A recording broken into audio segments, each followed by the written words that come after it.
Bonjour à toutes et à tous et bienvenue dans ce nouvel épisode de WWE News.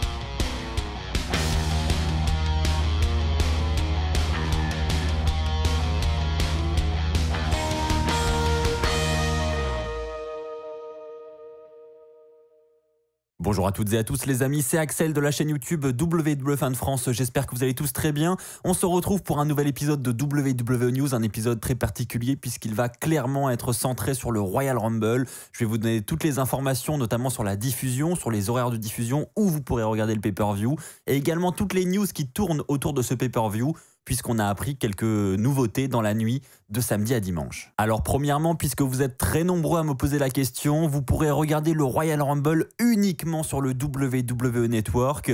Et pour les horaires de diffusion, donc c'est dans la nuit de dimanche à lundi à 1h du matin pour le show principal.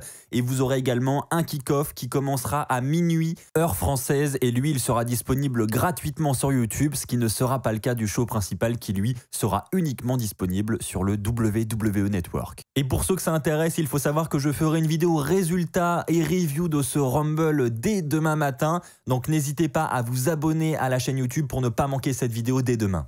Ceci étant dit, passons aux premières informations concernant le Rumble match. On le savait, la WWE devait elle-même révéler via l'émission WWE Backstage les premiers entrants du Royal Rumble et le dernier entrant, celui qui sera à la 30e place. Alors déjà, une bonne nouvelle, enfin moi je trouve, c'est que la WWE n'a finalement pas révélé l'identité de la 30e superstar qui rentrera dans le Rumble masculin.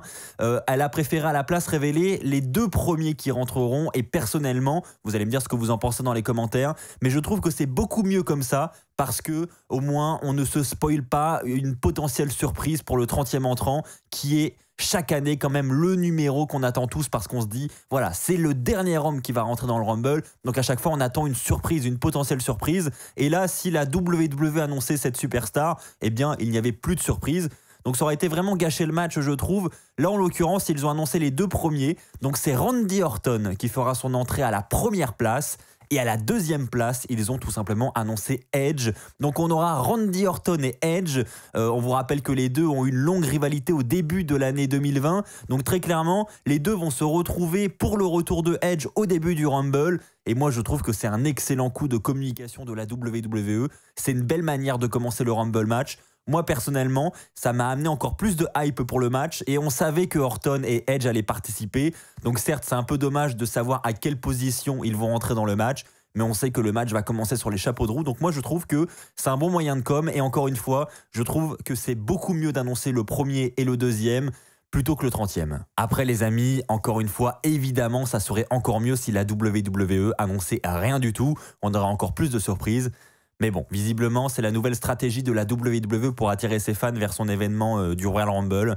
Donc, il faudra s'attendre à ce que, même dans les années futures, la WWE continue d'annoncer ses participants. Et les amis, en ce qui concerne le match féminin, le Royal Rumble match féminin, donc là, c'était annoncé également du côté de WWE Backstage. On devait savoir quelle sera la dernière superstar féminine à entrer dans le Rumble match. Pour cela, on avait un match du côté de SmackDown qui avait été enregistré entre Natalya et Tamina et qui devait être diffusé durant l'émission WWE Backstage, donc qui a eu lieu cette nuit aux États-Unis. Et c'est Natalya qui a remporté ce match et qui entrera donc à la 30e place du Royal Rumble. Alors là, par contre, je trouve que c'est clairement dommage d'annoncer la 30e place. Surtout que du côté féminin, on s'attend à de nombreuses surprises. Alors ça ne veut pas dire que nous n'aurons pas de surprises durant ce match. On peut très bien avoir des surprises qui arriveront dans les derniers numéros, en numéro 28, 29. Mais on sait que Natalya arrivera à la 30e position et ça, c'est un petit peu dommage, je trouve, de le savoir à l'avance. N'hésitez pas les amis à partager votre avis dans les commentaires. Est-ce que selon vous, c'est dommage d'avoir annoncé la première et deuxième place du Rumble masculin et la dernière place du Rumble féminin? J'attends votre avis dans les commentaires. Les amis, on va enchaîner avec la prochaine news, et puisque l'on vient de parler de Natalya, on va continuer sur Natalya, puisque évidemment, après l'annonce de la WWE sur cette 30e position, Natalya s'est exprimée sur son compte Instagram. Elle a notamment posté une photo en story et cette photo a beaucoup fait réagir et elle a d'ailleurs été supprimée depuis.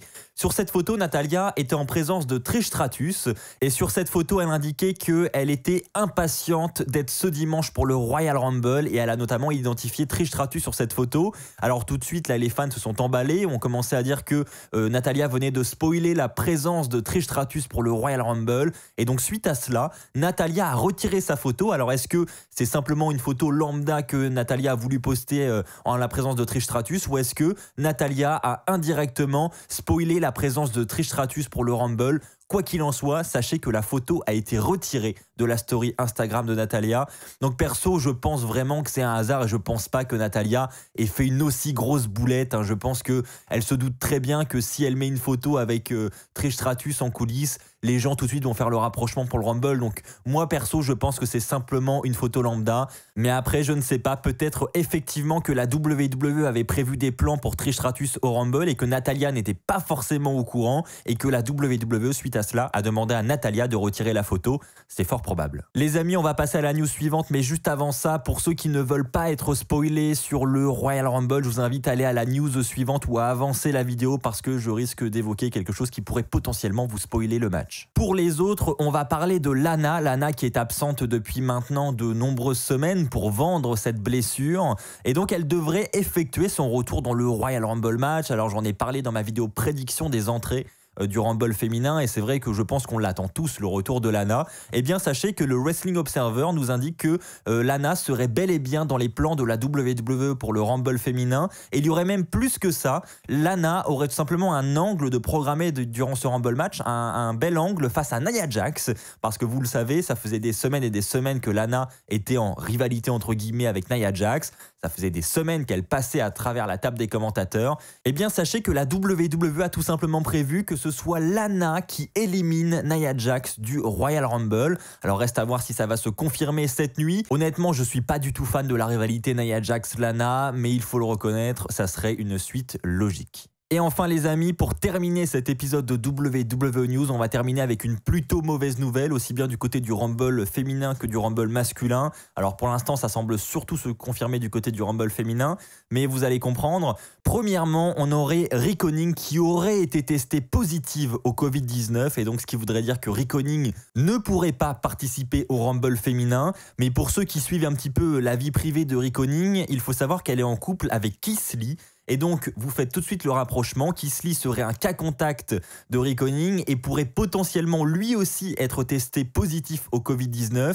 Et même en tant que cas contact, est-ce que Keith Lee va pouvoir participer au Rumble match ? Il faut savoir que Keith Lee faisait partie des favoris pour ce Rumble match. Il était dans le top 5 des favoris pour le remporter. Donc c'est clairement un gros chamboulement là qui vient de débarquer. Est-ce que le Rumble masculin sera impacté? Est-ce que la victoire de Keith Lee peut être remise en question? Est-ce qu'elle était prévue? Voilà, il y a beaucoup de questions qui se posent. On verra bien ce qu'il va se passer cette nuit. Est-ce que Keith Lee sera présent? Mais en tout cas, ne soyez pas surpris si vous ne voyez pas Keith Lee dans le Rumble masculin. Voilà les amis, c'est ainsi que s'achève cette vidéo. Je vous rappelle que le Royal Rumble, c'est en direct de la nuit de dimanche à lundi. Donc cette nuit à partir de 1h du matin sur le WWE Network. Je ferai évidemment le bilan de ce Rumble avec vous dès demain matin en vidéo. Donc n'hésitez pas à vous abonner pour ne pas rater cette vidéo. On se retrouve très très vite pour de nouvelles aventures sur WWE Fan France. D'ici là, portez-vous bien et n'oubliez pas, soyez toujours très très fiers d'être fan de catch. Allez, bye tout le monde.